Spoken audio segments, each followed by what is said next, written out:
اب تو وہ خاندان اتنا بڑا ہو گیا ہے کہ مستقل ایک محلہ شیبین کے نام پر ایک محلہ ہی آباد ہو گیا ہے۔ اس زمانے میں اتنی آبادی نہیں تھی، تو پتہ لگانا پڑا یہ خاندان والے کہاں رہتے ہیں۔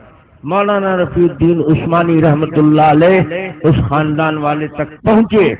اب پہنچنے کے بعد اپنا تعارف کرایا کہ میں انڈیا سے آیا ہوں، اصل ایک پلان کے تحت آیا ہوں، حج کا زمانہ گزر گیا، حج تو کر لیا، میں ہندوستان سے ایک تلوار اسپیشل لایا ہوں، ایک قرآن پاک اسپیشل لایا ہوں، ایک خط دارالعلوم دیوبند کی طرف سے لایا ہوں۔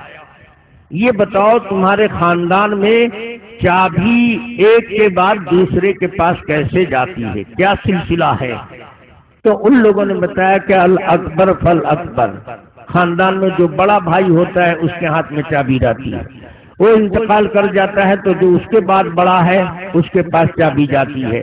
اسی طرح آج 1500 سال سے میرے خاندان میں جب سے رسول اللہ صلی اللہ علیہ وسلم نے چابی دی ہے منتقل ہوتی رہتی ہے، اور انشاءاللہ آئندہ بھی اسی طرح منتقل ہوگی۔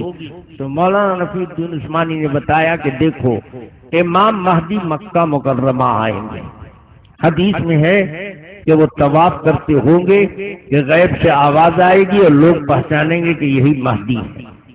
تو دیکھو یہ ممکن نہیں ہے کہ کوئی اتنا بڑا ولی اور بزرگ آئے اور اس کے دل میں یہ تمنا نہ پیدا ہو کہ کاش بیت اللہ شریف کھل جاتا اور اندر ہم 2 رکعت نماز پڑھ لیتے۔ ضرور تمنا ہوگی، آج بھی کوئی ولی کوئی عالم آتا ہے تو اس کے دل میں یہ آرزو ہوتی ہے، لیکن انتظامی امور کی وجہ سے اب تالا کھول دینا آسان نہیں ہے، لیکن وہ مہدی کا دور ہوگا، ان کے دل میں ضرور یہ تمنا پیدا ہوگی تو وہ بیت اللہ شریف کے اندر نماز پڑھنے کے لیے چابی تلاش کریں گے۔ تو چابی تو تمہارے خاندان میں ہوگی، تو تمہارے خاندان والوں تک وہ پہنچیں گے۔ تو بیت اللہ شریف کی چابی جب ان کے حوالے کرو تو یہ 3 امانت میں لایا ہوں، اس کو بھی تم لوگ رکھ لو، اور بیت اللہ شریف کی چابی کے ساتھ ساتھ اپنے خاندان میں بعد والے کے ساتھ منتقل کرتے رہو۔ جب مہدی آئیں گے تو یہ تینوں میرا سامان بیت اللہ شریف کی چابی کے ساتھ ان کے حوالے کر دینا۔ اس خط میں لکھا ہوا ہے کہ اے مہدی، حدیث میں آتا ہے کہ آپ عیسیٰ علیہ السلام کے ساتھ جمع ہوں گے، آپ اور عیسیٰ علیہ السلام دجال سے جہاد کریں گے، تو آپ کا عیسیٰ علیہ السلام کے پاس جانا یقینی ہے۔ یہ تلوار میں نے اس لیے دیا ہے کہ آپ اس تلوار کو عیسیٰ علیہ السلام تک پہنچا دیں گے۔ یہ قرآن پاک میں نے اس لیے دیا ہے کہ آپ تو کسی قرآن پاک میں تلاوت کریں گے آپ کو تو ثواب ملے گا ہی، لیکن یہ دیوبند والے قرآن میں آپ سب تلاوت کریں گے تو ہم کو بھی دیوبند کے لوگوں کو بھی اس کا ثواب ملے گا۔ اس لیے خدا کے واسطے جب آپ تشریف لائیں تو اسی قرآن پاک میں قرآن کی تلاوت کیا کریں۔ اور تیسری گزارش اس خط میں یہ ہے کہ جب آپ اور عیسیٰ علیہ السلام جمع ہو اور آپ دونوں دجال کے خلاف جہاد کریں تو دارالعلوم دیوبند کے فرزند اس زمانے میں جو لوگ ہوں خدا کے لیے ان کو بھی اپنے قافلے میں شریک کر لے، تاکہ یہ لوگ بھی شریک ہو جائیں گے تو آپ دونوں کے ساتھ ساتھ جنتیوں کے قافلے میں ان کی شرکت ہو جائے گی۔ میں نے حدیث میں پڑھا ہے کہ اللہ کے نبی نے ضمانت دی ہے کہ جو عیسیٰ ابن مریم کے قافلے میں شریک ہوگا دوزخ کی آگ اس کو ہاتھ نہیں لگائے گی۔ یہ کارروائی اب نہیں ہوئی ہے، 100 سال قریب ہو گیا۔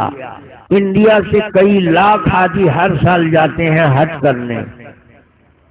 آج آپ کو یہ بات معلوم ہوئی ہے، آپ جب جائیں حج کرنے کے لیے مکہ مکرمہ میں تحقیق کر لیں، جو کلید بردار خانہ کعبہ ہے اللہ نے مجھے بھی کئی بار توفیق دیا، 3 4 مرتبہ گیا، میں تو تحقیق بھی کر چکا۔ اللہ کا کرم ہے دارالعلوم دیوبند کی طرف سے یہ 3 امانت آج بھی وہاں رکھی ہوئی ہے، اور انشاءاللہ قیامت کے قریب وہ تلوار عیسیٰ علیہ السلام کے ہاتھ میں جائے گی، اور اسی تلوار سے دجال مارا جائے گا، اور اس قافلے میں علماء دیوبند ہوں گے۔ نسائی شریف کی حدیث کے مطابق یہ اکابر دیوبند نے اس جماعت کو جنتی بنا دیا ہے۔ تم دعویٰ کرتے ہو، ہم لوگ دعویٰ نہیں کرتے ہیں۔ ہمارے بزرگوں نے کام کرنے کو سکھایا، نام کے لیے نہیں۔ ہم لوگ نام کے لیے نہیں لڑتے ہیں۔ تم نام، ہم جنتی ہیں، ارے لکھ لو تم اپنے بات چوکا پر، کرتے پر لکھ لو جنتی، ایڈورٹائز کرتے چلو۔ لکھ لینے سے، دعویٰ کرنے سے جنتی ہوتا ہے، یا وہ عمل کرو گے تب جنتی ہوگے؟ ہمارے بزرگوں نے جنتی والا عمل کر دیا ہے۔ عمل سے زندگی بنتی ہے، جنت بھی جہنم بھی۔ یہ خاکی اپنی فطرت میں نہ نوری ہے نہ ناری ہے۔ جنتیوں کا قافلہ کوئی دوسرا ہو ہی نہیں سکتا ہے۔ علماء دیوبند نے الحمدللہ احادیث کا علم چونکہ رکھتے تھے، اور اللہ کی توفیق اور الہامی کریکٹر اور کردار ان کا تھا، جنتیوں کے قافلے میں شریک ہونے کے لیے ہمارے بزرگوں نے انتظام کر لیا ہے۔ میں نے تم کو سنا دیا، تمہارا جی چاہے کسی حاجی کے ذریعے سے یا اسپیشل سفر کر کے جاؤ، کلیج بردار خانہ کعبہ سے معلوم کرو، آج بھی وہ تلوار موجود ہے۔ انشاءاللہ امام مہدی آئیں گے، اور مہدی کے ذریعے سے عیسیٰ علیہ السلام کے ہاتھ میں وہ تلوار جائے گی۔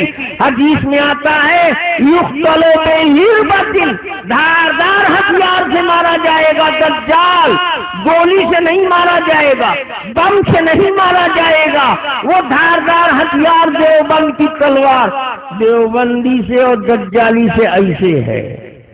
آج بھی جتنے دجالی پھرتے ہیں دیوبند کے نام سے کاپتے ہیں۔ طاہر حسین تو آج تمہارے یہاں آیا ہے، اعلان پہلے سے ہو رہا ہوگا، کتنے لوگوں کو ہر کپی لیے ہوئے، کتنوں کو بیت الخلا چالو ہو گیا ہوگا، بیمار پڑ گیا ہوگا۔ وہ 5 لاکھ والا کہاں ہے؟ ہم کو ڈھونڈتا چل رہا تھا۔ میں مہربانی کر کے کہتا ہوں، اسی جلال پور میں ہماری عادت نہیں ہے، ہم نے دھوکہ دیا۔ بچہ تال ٹھوکتا ہے تو عقل مندی یہ نہیں ہے کہ بھول جاؤ۔ یوسف رضا کیا چیز ہے؟ چبدی اور چبدی کا شوربہ، ان کے بڑے بڑے تو